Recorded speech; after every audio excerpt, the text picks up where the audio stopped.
Olá, pessoal. Então, bom dia para quem está nos assistindo aqui ao vivo, né, hoje, dia 10 de fevereiro, e meu nome é João Paulo, ou mais conhecido como JP, sou diretor executivo da BCR, e a proposta nessa manhã é apresentar alguns dos resultados do mapeamento sobre o risco de financiamento do terrorismo em organizações sem fins lucrativos.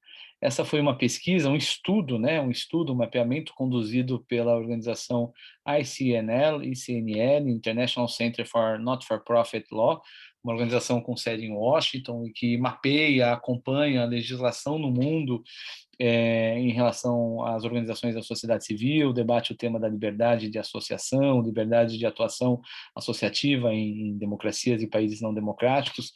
A gente tem até aqui, acompanhando no grupo, a Laís, que foi do conselho, né, Laís? Ou participou já bastante ativamente no ICNL, não sei se tem outras pessoas que fazem parte. É uma organização muito bacana, muito interessante, muito comprometida em fortalecer as organizações da sociedade civil no mundo todo. E eles realizaram uma pesquisa em 2020 em 17 países da América Latina sobre esse tema. No próximo slide já vou dar um contexto um pouco melhor. A Laís está falando aqui que foi do Conselho Diretor e do Conselho Consultivo da ICNL, muito bacana. E eu gosto bastante da instituição. O ano passado eles realizaram esse mapeamento em 17 países da América Latina, e como a gente promoveu aqui no Brasil, né, a BCR promoveu aqui no Brasil, muitos de vocês que estão nos acompanhando nos ajudaram respondendo ou divulgando o mapeamento, e agora a gente traz os primeiros resultados do mapeamento que vai ser publicado. Está publicado na íntegra, são 60 páginas em espanhol. Eu já até coloquei o link aqui no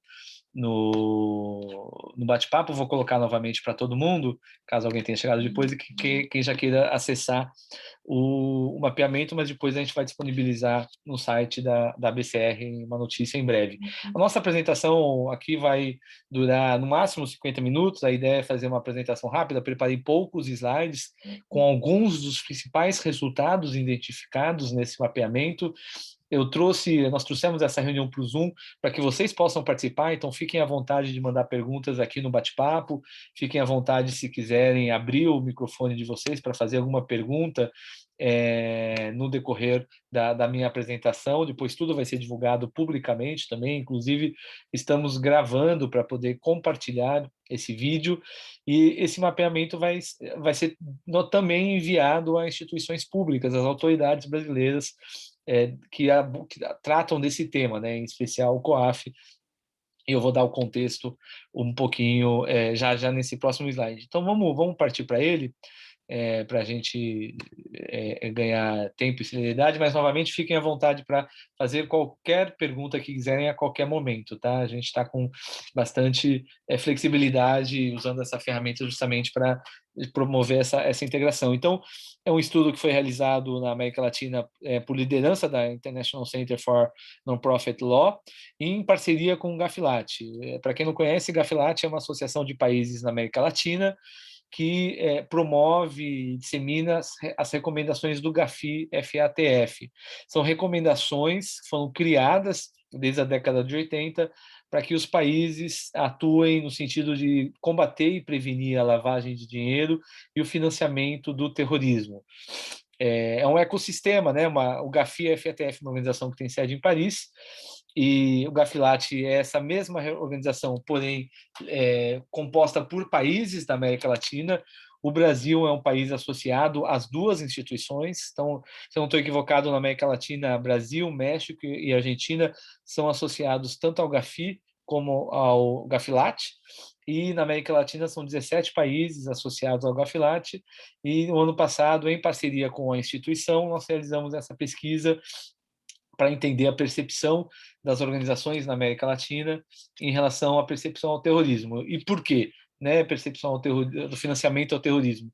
Porque o GAFI tem tem várias, são 43, se eu não estou equivocado, recomendações que foram publicadas e têm sido aprimoradas, então 43 recomendações para prevenir o financiamento ao terrorismo e lavagem de dinheiro no mundo, em especial nos sistemas financeiros. E uma dessas recomendações, a recomendação de número 8, aborda especificamente o risco de financiamento do terrorismo a partir da instrumentalização das organizações da sociedade civil. Então, uma das recomendações do GAFI, disseminadas pelo mundo inteiro e do qual o Brasil faz parte, o Brasil é associado e, portanto, se compromete a seguir, uma das recomendações diz que deve-se ter um olhar especial sobre as organizações da sociedade civil, que no caso do GAFI e GAFILAT são chamadas de organizações sem fins lucrativos, né? E a proposta desse estudo foi justamente conhecer a percepção dessas instituições, da gente, da própria sociedade civil, com relação a esse tema, né? Então, o estudo foi respondido por 729 organizações, nesses 17 países, sendo 44 delas no Brasil. Então, a gente teve 44 respostas no Brasil. É um tema bastante árduo, é um tema incomum, né? A gente fala muito pouco sobre esse tema e, em princípio, a nossa primeira reação, imagino que de muitas aqui, seja: não existe risco de usar o setor para financiamento ao terrorismo, porque no Brasil não tem terrorismo, mas, independente disso, o governo, como parte do GAFI, do GAFILAT, ele está incumbido, ele está comprometido, ele é comprometido a desenvolver legislações e mecanismos que dificultem isso. Um exemplo mais claro é a lei antiterrorismo brasileira do início da década anterior, né? Que é resultado da pressão e do trabalho do GAFI. E isso impacta as organizações da sociedade civil, mesmo que indiretamente. E é muito comum isso acontecer. Medidas de restrição a risco de financiamento do terrorismo e lavagem de dinheiro, que são aprovadas de forma genérica, e sem considerar a realidade das organizações da sociedade civil, prejudicando a atuação, a nossa atuação, a atuação das instituições. Então, a pesquisa, esse estudo que foi desenvolvido ano passado, foi justamente para mapear, para entender a compreensão das instituições em relação a esse tema. A pesquisa foi promovida em setembro de 2020, foi uma iniciativa da BCR, a gente contou com o apoio de várias organizações locais, parceria com o Grupo Sustenta OSC do GIF, e vários outros colegas, a Conectas, que é parceira nossa aqui também no Brasil. E eu vou partir em seguida para as recomendações principais, para os 4 principais eixos da pesquisa, dos resultados, mas eu já trouxe aqui a principal percepção que era esperada, é um desconhecimento generalizado sobre esse tema por parte das organizações. De forma geral, vocês vão ver em várias tabelas que eu vou apresentar, que o principal resultado em relação a muitas das perguntas é: não conhecemos o assunto, não sabemos se o governo fez, não entendemos como é que isso está desenvolvido no nosso país. Isso é uma realidade para o Brasil, é uma realidade em toda a América Latina. Se fala pouco sobre esse tema, se estuda pouco esse tema, mas ele tem impacto direto na nossa realidade. Então, restrições financeiras que as organizações porventura tenham, dificuldade de abertura de conta bancária, de acesso a crédito, de acesso a empréstimo, de acesso a cartões para fazer movimentações financeiras, muitas delas são resultados, em parte, de burocracia bancária, em parte de desconhecimento do setor como um setor econômico e, em parte, por restrições que os países implementam para dificultar financiamento do terrorismo e lavagem de dinheiro. Então, por mais que a gente desconheça, por mais que seja um tema árduo, por mais que seja um tema que, no primeiro momento, pareça não fazer sentido para a maior parte das instituições, ele nos impacta indireta e indiscriminadamente. E por isso a gente precisa estudar, acompanhar, desenvolver incidência política, né, advocacy nesse tema, nessa área. Então, daí a preocupação da ABCR, como uma das organizações, não a única, mas uma das organizações que tem atuado e tem estudado e promovido esse tema no Brasil. Agradeço de novo a presença de todo mundo que está aqui acompanhando essa apresentação e reforço para os que chegaram mais recentemente. Fiquem à vontade para tirar dúvidas que vocês tiverem. A gente vai entrar agora nos principais resultados, ou achados, né? Em espanhol, os principais achados. Vocês vão ver que as tabelas estão em espanhol, o relatório todo está em espanhol, mas então eu trouxe o print das tabelas em espanhol e a gente faz a apresentação dentro aqui da nossa realidade. O estudo está dividido em 4 partes, então o estudo foi construído e dividido em 4 partes, e em seguida eu vou apresentar os principais resultados para cada uma dessas partes. A primeira diz respeito a medidas aplicadas pelos países em relação ao financiamento, à prevenção, ao financiamento do terrorismo, e se elas olham o nosso setor com base em uma abordagem de risco ou com base em uma abordagem única. É muito comum os países baixarem medidas de combate ao financiamento do terrorismo que são indiscriminadas quando abordam as organizações da sociedade civil. E a recomendação do GAFI é que cada organização seja avaliada com base em uma abordagem em evidências que estude o risco de cada instituição. É muito fácil proibir todas as organizações a receberem doação internacional, por exemplo. Tem risco de lavagem de dinheiro no Brasil, então a gente vai proibir e usar esse argumento, né? Usar até esse argumento como restrição a financiamento do setor. Tem risco de lavagem de dinheiro e financiamento do terrorismo, então proíbe-se receber doações internacionais no Brasil, como alguns países têm feito, né? Notoriamente, Rússia, Turquia, Hungria, mais recentemente. A recomendação do GAFI, do qual o Brasil faz parte, a gente trabalha para defender, é que esse tipo de abordagem deve ser feita com base em evidências, analisando para o risco de cada instituição. Então, essa primeira parte do estudo tenta entender a percepção das organizações em relação a isso. Segunda parte, as organizações percebem que existe esse risco de financiamento ao terrorismo por parte delas, e elas contam com medidas de mitigação para se proteger desse risco, né? Vocês devem ter visto, recentemente, a própria BCR tem divulgado, tem denunciado casos em que instituições são abordadas para receber 100 milhões, às vezes os números são grandes, 100 milhões de reais de dinheiro internacional, dos quais elas têm que devolver 80% disso para uma empresa local.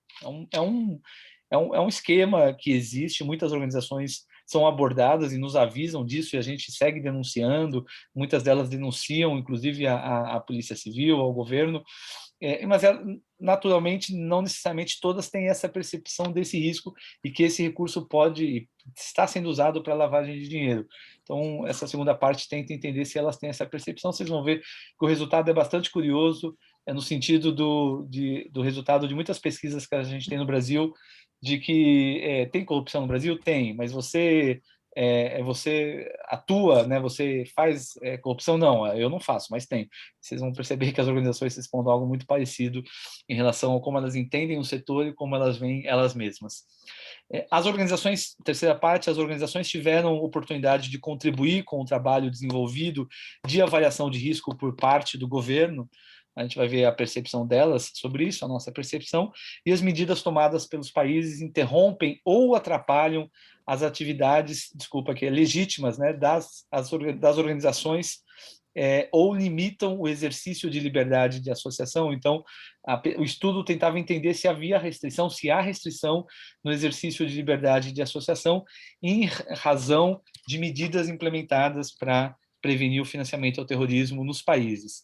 A maior parte das respostas que a gente vai ver são consolidadas em relação aos 17 países que participaram da pesquisa. Eu vou só reforçar para quem está com o microfone aberto, não esquecer de cancelar, mas as meninas vão ficar fechar nesse aqui. outro. Peraí, gente. Deixa eu ativar o mudo aqui. Eu estou ativando o mudo de todo mundo que não estava com mudo, mas fiquem à vontade para liberar o microfone de vocês a partir do momento que vocês quiserem fazer uma pergunta, se quiserem fazer para o vosso, mas se não, mandem aqui no bate-papo. Eu estou monitorando tudo. Bate-papo, áudio, se bobear, uns 10 outros sites, porque eu sou maluco, faço mil coisas ao mesmo tempo, mas estou brincando. Naturalmente, aqui a gente está concentrado, mas eu estou vendo o bate-papo. Fiquem à vontade para fazer perguntas. Então, as respostas elas estão, de forma geral, agregadas por toda a América Latina, 740 e tantos respondentes, mas em algumas das tabelas a gente vai ver os números pelo Brasil, os números brasileiros. Se alguém que está aqui nos acompanhando seja pesquisador, pesquisadora sobre esse tema e queira ter depois os resultados específicos do Brasil, eu posso compartilhar. os dados e as respostas, pergunta a pergunta, dos 46 respondentes, dos 44 respondentes brasileiros, naturalmente sem identificar quem respondeu cada, mas a gente tem o resultado segmentado, dividido apenas com os respondentes brasileiros, para que eventualmente isso possa apoiar numa construção de um artigo, de um tema, de um texto que vocês queiram desenvolver. Eu vi que a Aline aqui pediu. Então, depois eu posso compartilhar, não vou tornar pública essa tabela com os dados, com as respostas das 44 organizações brasileiras.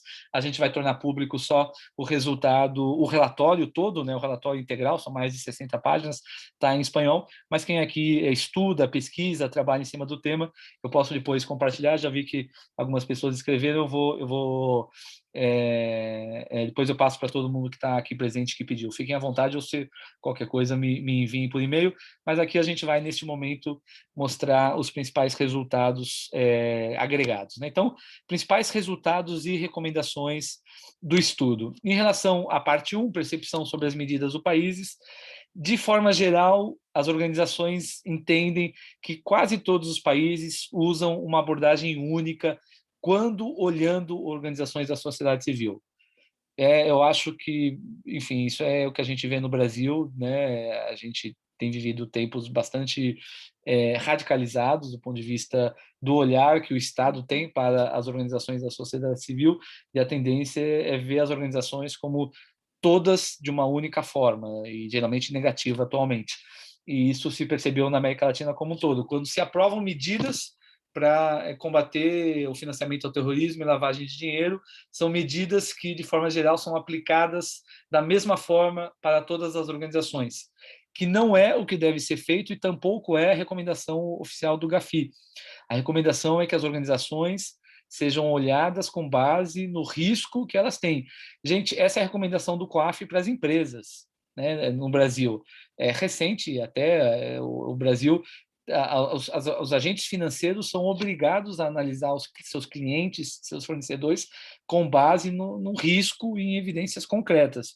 E o mesmo tem que ser feito em relação às organizações da sociedade civil. Mas a percepção que tem na América Latina é que o Estado, de forma geral, os governos, veem o setor de forma única e não não tem com as organizações da sociedade civil a mesma preocupação que tem com outros setores da economia.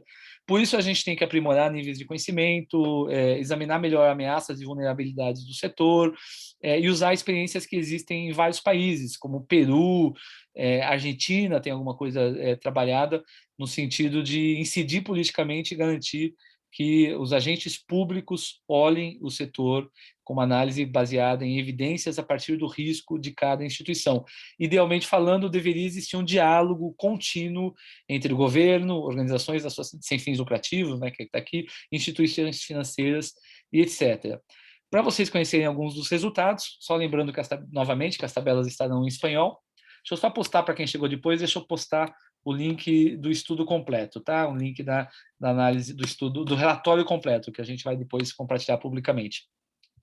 Então, só para vocês verem aqui, a gente começar a ver alguns dos resultados, medidas tomadas pelos países, né?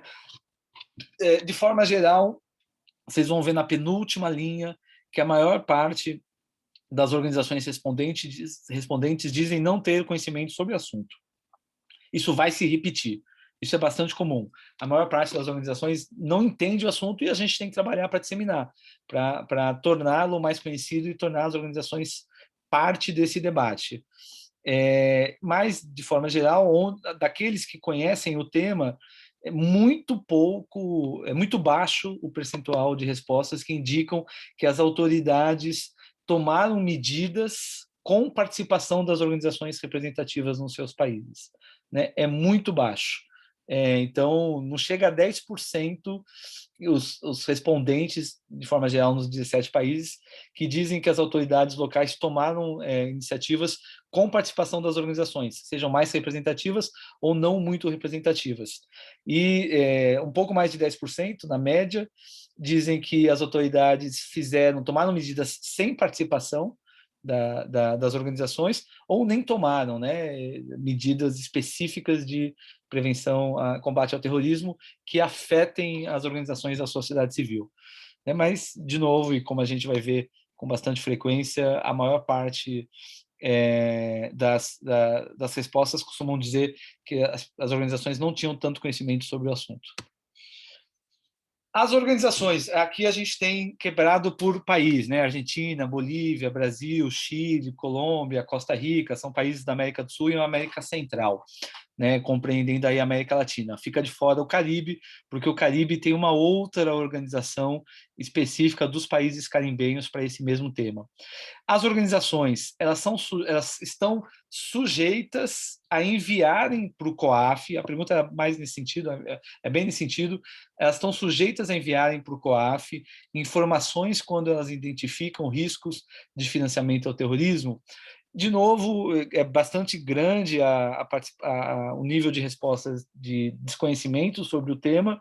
No caso brasileiro, um pouco mais de um quarto dos respondentes, das organizações respondentes, disseram que sim, e um pouco mais de um quarto também disseram que não, que nós não somos obrigados a informar o COAF sobre esse tema, ainda que quase 50% indicou que não sabe sobre o assunto.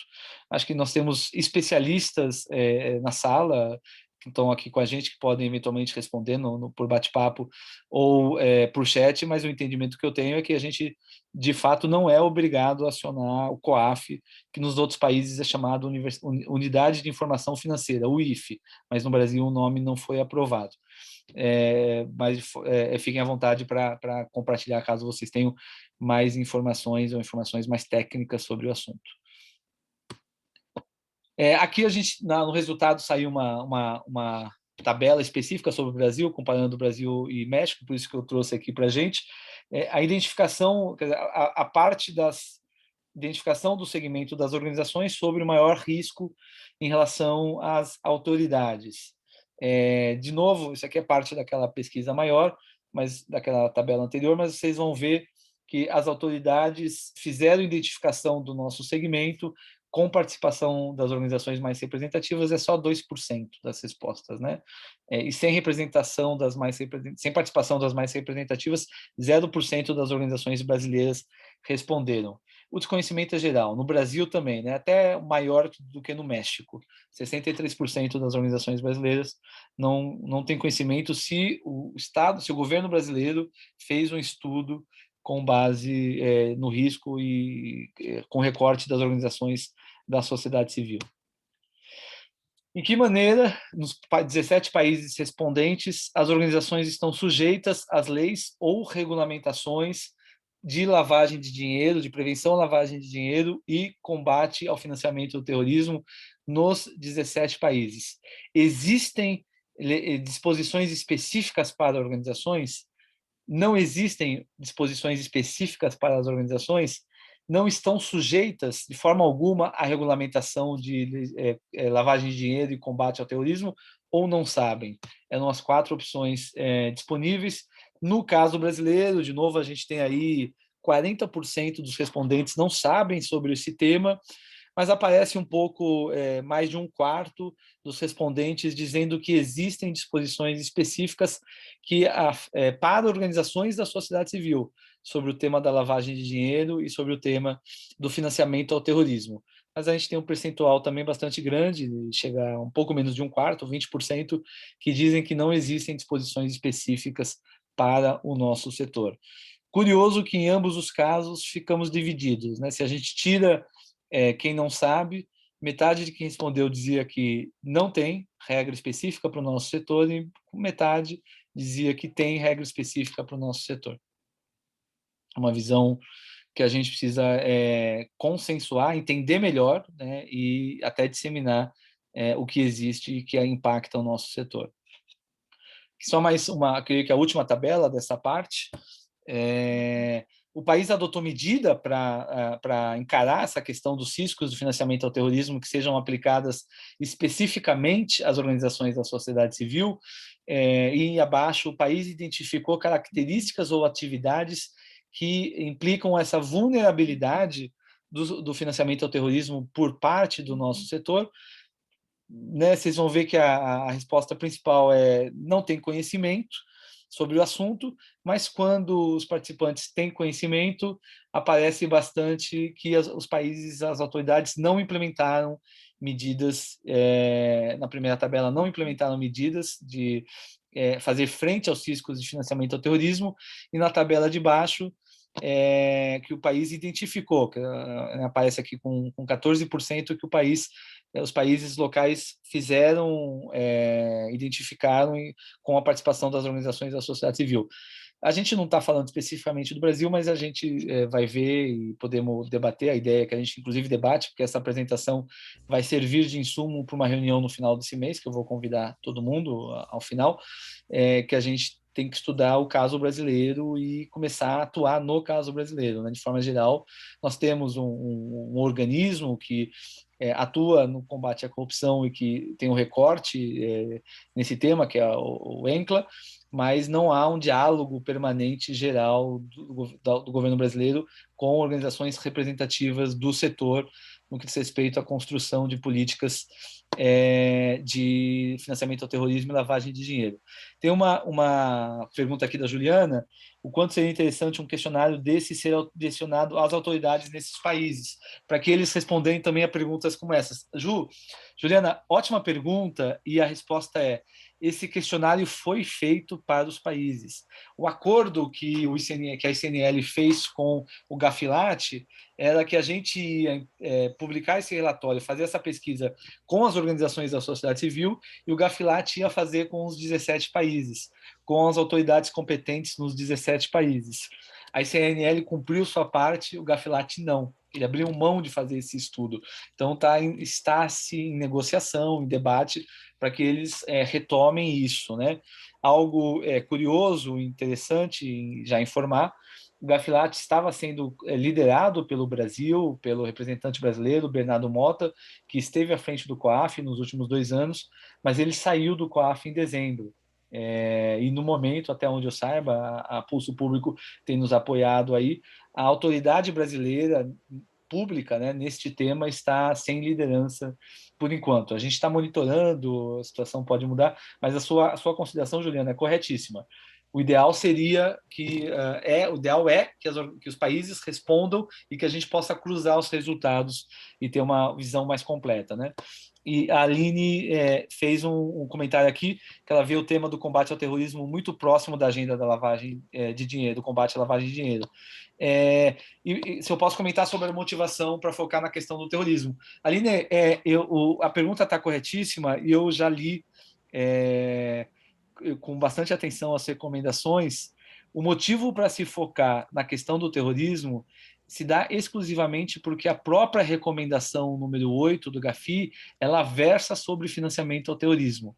Ela tangencia a lavagem de dinheiro, mas se você for lá ler o texto dela, e depois a gente vai compartilhar, na reunião do dia 25 a gente vai começar a estudar com mais calma, a recomendação número 8 é sobre financiamento do terrorismo, então combate ao financiamento ao terrorismo. Ela não aborda a lavagem de dinheiro, e por isso que a pesquisa trouxe esse tema com mais ênfase, né? Ainda que algumas perguntas vão falar de lavagem de dinheiro também. Mas nós temos que incidir, né? Há uma coalizão global de organizações incidindo no FATF para que essas recomendações sejam aprimoradas, em algum momento também abordem o tema, porque eu concordo que o tema do combate ao terrorismo, que no nosso caso a questão do combate à lavagem de dinheiro é um tema que seria até muito mais próximo e muito mais forte para a gente. Segunda parte, a percepção sobre os riscos de financiamento, somente 15%, a percepção do conhecimento das organizações sobre esse tema, né? Somente 15% das organizações se vê como bem informada. A maior parte das organizações sequer conhece casos de investigação que tenham sido realizadas nos seus países de organizações envolvidas no financiamento ao terrorismo. Acho que no Brasil não é exceção, a gente ouve falar muito pouco sobre isso, a Aline estava até repercutindo isso aqui no chat. E a grande maioria das organizações acha que não tem risco algum de ser utilizada de forma indevida para financiar terrorismo no país, ou que esse risco é muito baixo, né? Então, vamos ver alguns números. 62% das organizações se acha moderadamente informada sobre o risco de financiamento ao terrorismo no país. bem informada ou muito bem informada é muito pouco, e um quarto se acha mal informada sobre o tema. E com relação à percepção das organizações de risco, né, aqui que eu falei que eu ia voltar, que era interessante, 10% de quem respondeu, das organizações respondentes, acham que não há risco algum de ser usada de forma indevida para o financiamento ao terrorismo. Um terço acha que o risco é muito pequeno, né, de ser usado indevidamente. Aí um quarto acha que o risco é médio, e apenas 1 em 5 organizações, aproximadamente, acha que tem um grande risco de ser utilizado indevidamente para o financiamento ao terrorismo. Ainda que a maioria ache que o risco é pequeno, né?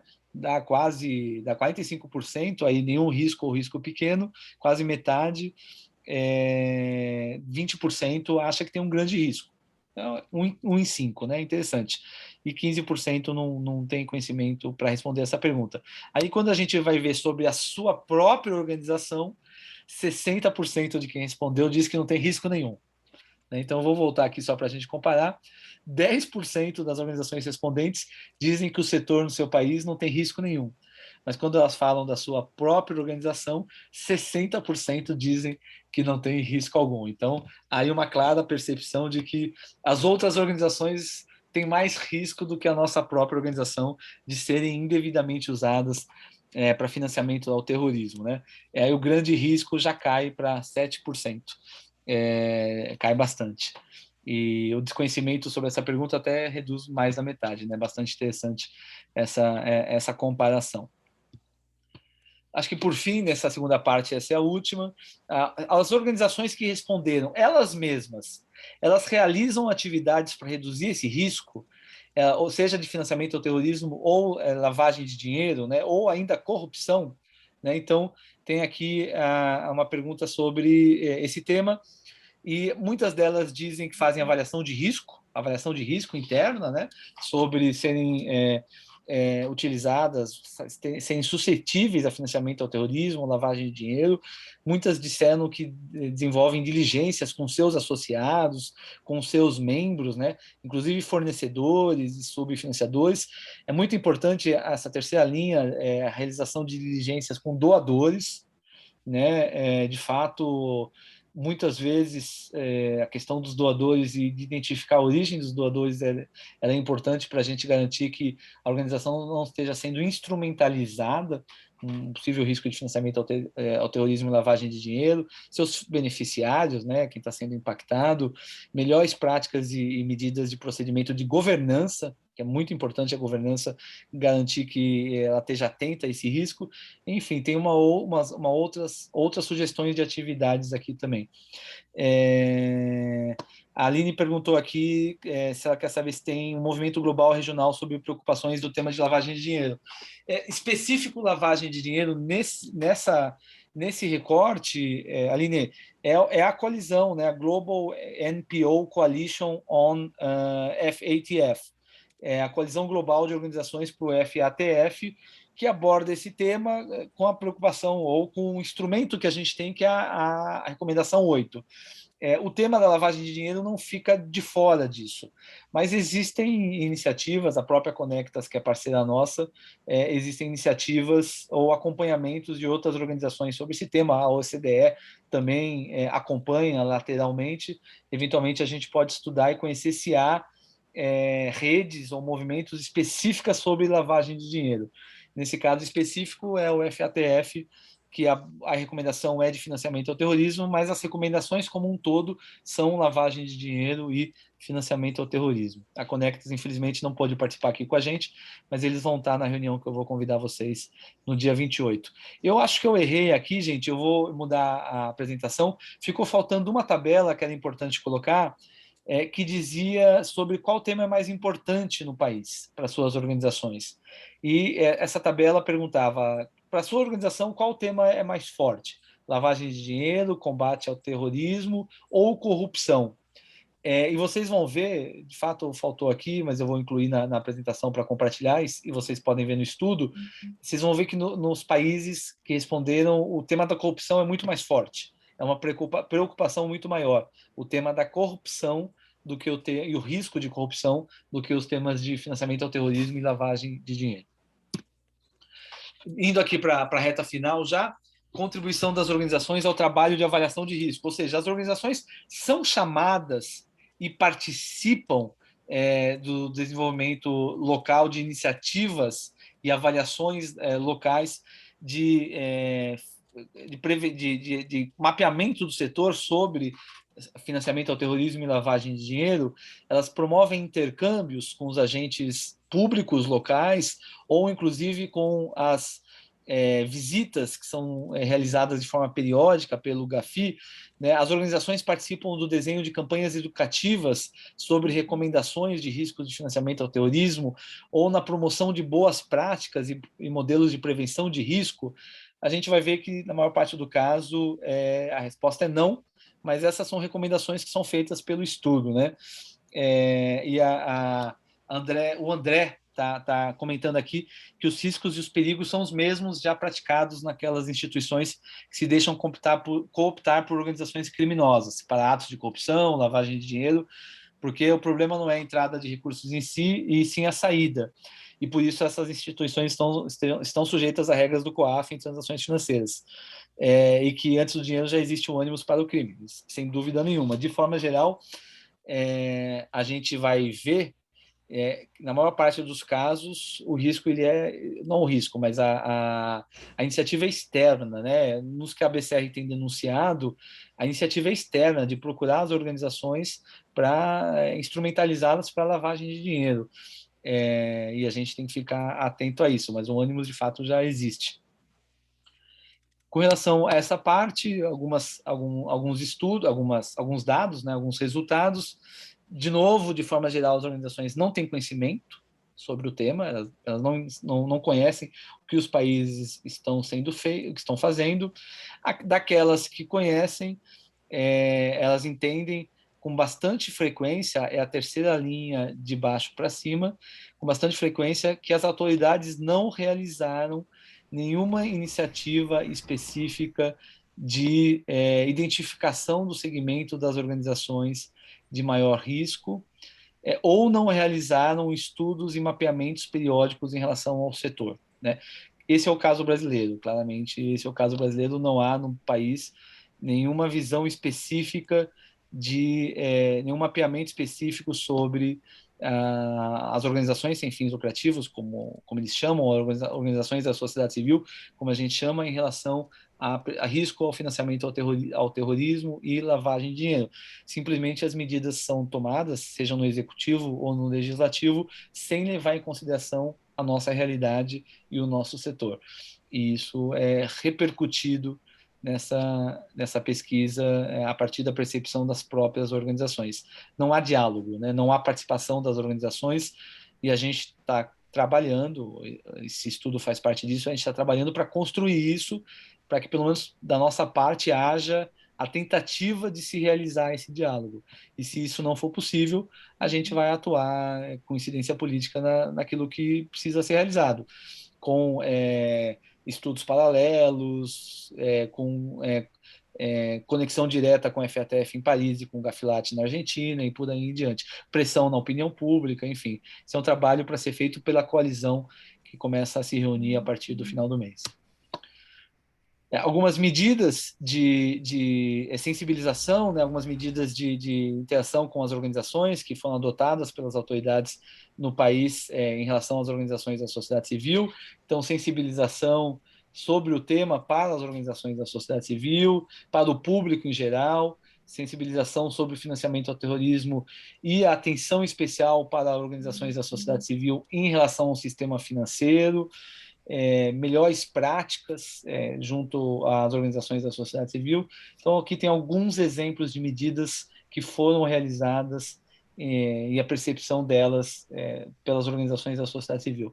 Como os números mostram, o percentual é muito baixo e o percentual de não é alto também. Então, quando a gente soma o não com o não sei, a gente fala, de forma geral, de 80% dos respondentes. Os países ou não fizeram nenhuma medida, ou as organizações não sabem e, né, no caso brasileiro, por exemplo, simplesmente não tem mesmo, não tem nenhuma medida.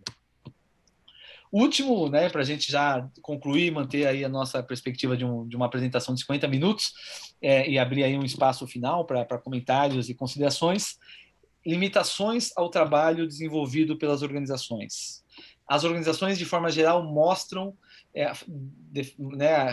trazem como resultado que estão sujeitas a requisitos de supervisão e relatoria frequentes e redundantes, a múltiplos órgãos de governo, fazendo com que a gente gaste tempo e recursos nisso. Tem que mandar relatório para cá, relatório para lá. O mesmo relatório que a gente manda para o governo federal tem que mandar de uma outra forma para o governo local.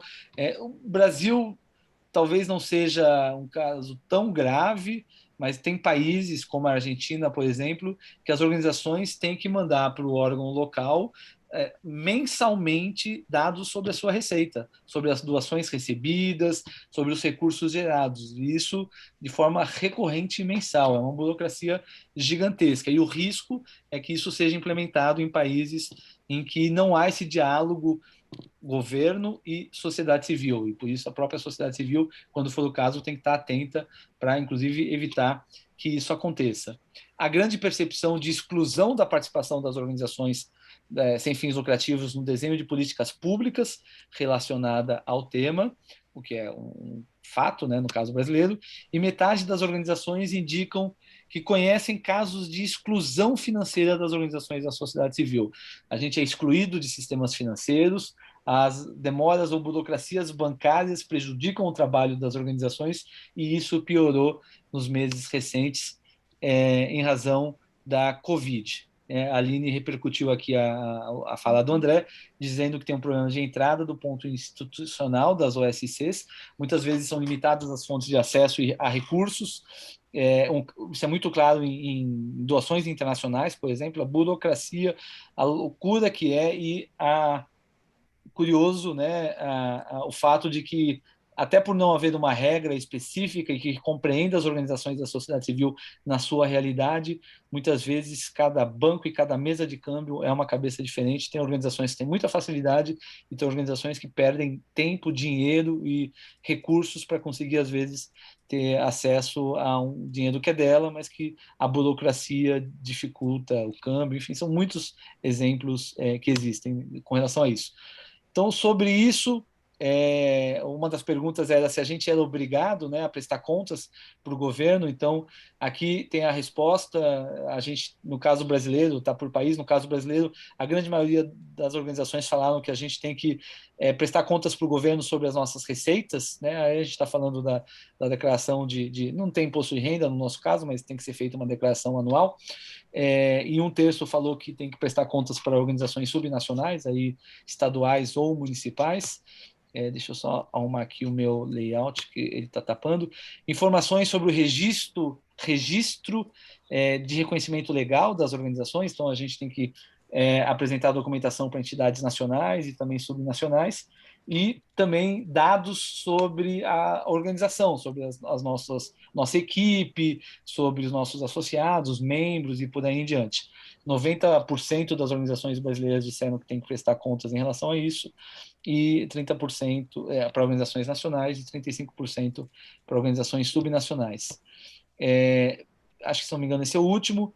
As organizações locais tomaram atitude para simplificar ou harmonizar as nossas normas nacionais que são aplicáveis a organizações da sociedade civil, com o objetivo de reduzir, de evitar a carga excessiva sobre o setor.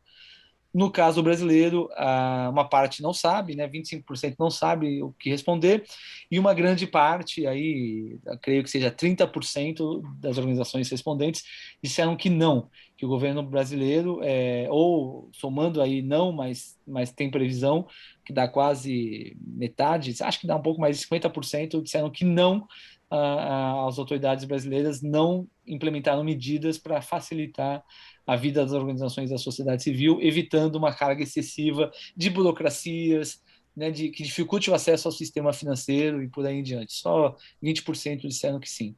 A Mônica está trazendo aqui que a gente, de fato, precisa trabalhar nisso para promover uma prática de transparência no ecossistema, de desburocratização, de decisões que sejam tomadas, viu, Mônica? Eu somo a isso, decisões que sejam tomadas com base numa análise efetiva a partir da realidade de cada organização e de evidências concretas do risco daquela organização, e não decisões que encarem as organizações da sociedade civil como de forma única, todas elas. Não, se é sem fins lucrativos, eu não dou cartão de crédito. Se é sem fins lucrativos, eu parto do pressuposto que são todas elas de alto risco de lavagem de dinheiro e financiamento do terrorismo. Isso acontece, a gente tem que trabalhar para evitar que isso se reforce e se repita, e a gente tem que atuar coletivamente para incidir politicamente junto aos agentes públicos, executivo, legislativo e judiciário. Só que uma última pesquisa, uma última informação,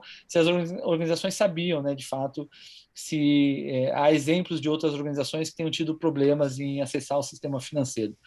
Aí mais de metade, no caso brasileiro, mais de metade disseram de fato que conhecem exemplos de dificuldades existentes por parte das organizações para acessar sistema financeiro, seja com burocracia, nos trâmites bancários, nas contas bancárias. Tem banco ou agência financeira que encerra discricionariamente conta de organização da sociedade civil. Toma decisão. Eu conheço vários casos de organizações que falaram: olha, o banco disse para a gente que fechou a conta, porque não quer trabalhar mais com organizações sem fins lucrativos. Assim, um contexto, uma realidade muito, muito difícil e que a gente tem que trabalhar para esclarecer, para promover boas práticas, para promover normas e legislações que sejam adequadas e corretas para o setor, esclarecer e por aí em diante. Pois é, muito, muito alarmante. Aqui é uma última, se o país tomou medida para promover que os bancos facilitem o acesso das organizações a serviços financeiros. Claramente, a resposta é não, né? 20% disse que sim, eu não sei quem foi que respondeu, quem são esses 20%, eu conheço muitas poucas medidas nesse sentido do governo ou do país para facilitar acesso das organizações a serviços financeiros. Então, esses são os números gerais. O estudo, eu vou de novo colocar aqui o link do estudo completo, que está em espanhol e que a gente vai disponibilizar no nosso site. O estudo traz muito mais dados e traz uma avaliação qualitativa sobre o mapeamento. A gente tem ainda alguns minutos, se alguém quiser abrir seu áudio, fazer algum comentário.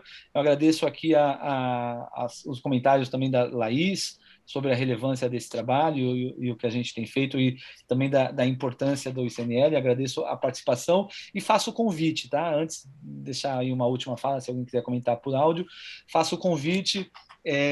Como imagino que a maioria de vocês saibam, nós estamos constituindo uma coalizão brasileira, um grupo de organizações brasileiras para trabalhar nesse tema. Não dá para a BCR fazer isso sozinho, não dá para a Conectas fazer isso sozinho. A Conectas já está trabalhando nesse tema há mais tempo. O próprio pessoal da plataforma do Emiros, que em algum momento também já discutiu internamente, eu conversei recentemente com o Silvio sobre isso, é um tema já antigo, já vem desde a questão do debate da lei antiterrorismo. Então, a gente precisa, de fato, atuar coletivamente para entender, para estudar. A gente tem que estudar as recomendações, entender, tentar interagir com os agentes públicos e tomar medidas que fortaleçam o setor. E a gente está constituindo essa coalizão.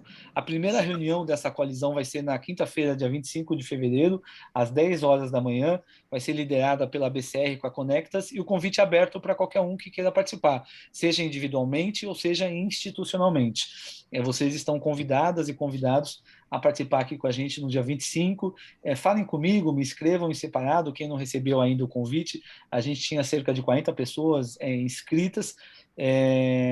Para quem não recebeu ainda o convite, eu vou mandar o link, né, um pouco mais para frente. Vai ser uma reunião de Zoom como essa, por enquanto, uma reunião de Zoom, e a partir da reunião da coalizão, tem alguém querendo falar ou é só o microfone que está aberto?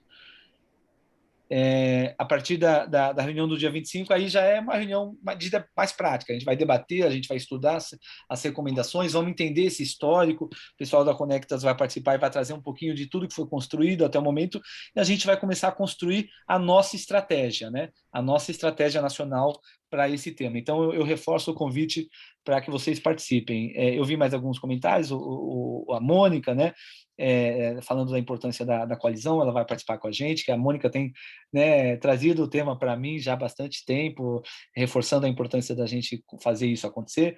O André falando da dificuldade do acesso legal ao crédito, que muitas vezes empurram as instituições para a facilidade do crime, por aí em diante.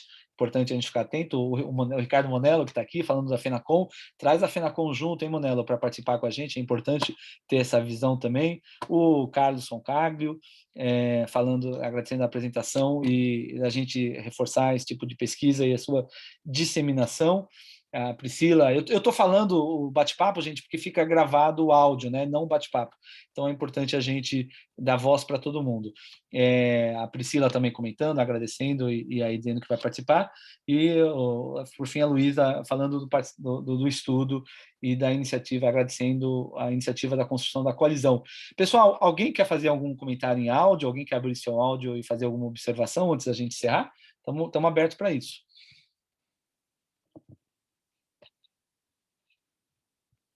Então, estando todos contempladas e tímidos e tímidas aí, ninguém querendo falar, eu vou encerrar a apresentação. A proposta era essa mesmo, uma apresentação rápida de 50 minutos que a gente possa depois compartilhar os resultados.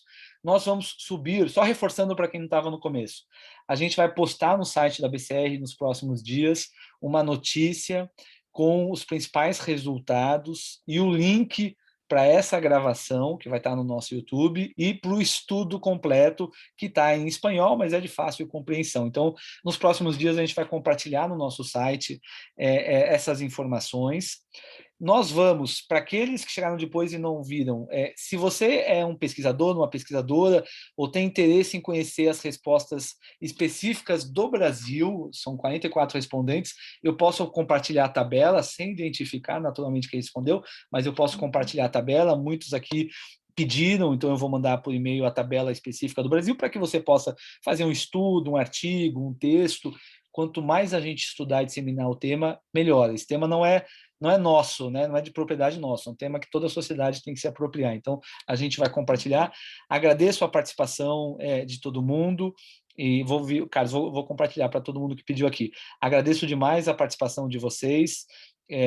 Fica o convite de novo para que participem da coalizão a partir do dia 25, mesmo que você não possa estar nas reuniões da coalizão, mas se puder participar institucionalmente, acompanhar, não tem problema nenhum, porque a gente sabe que não é todo mundo que consegue ter agenda. Nos ajudem a repercutir esse tema. É um trabalho que faz parte das iniciativas de incidência política da BCR, né, um compromisso institucional nosso, do Conselho da BCR. A gente tem a Dani, que é do nosso Conselho, que faz parte, que está presente. É um compromisso institucional nosso, da BCR, de fazer parte dos debates desse tema e garantir que essa temática não restrinja o acesso das organizações a recurso financeiro, a receita, para que a gente possa gerar impacto e fortalecer a democracia e a justiça social no país. Então, a gente está bastante imbuído nesse assunto e vai seguir atuando nesse trabalho. Obrigado, todo mundo que participou, agradeço as mensagens, sejam aquelas que vieram publicamente ou que vieram diretamente apenas para mim, e a gente se fala em breve, gente. Eu vou encerrar aqui a gravação, fiquem à vontade se alguém quiser fazer um comentário off-record, fora da gravação, mas eu oficialmente vou encerrar a gravação e vou concluir a reunião. Um abraço para todo mundo e até breve. Bom dia.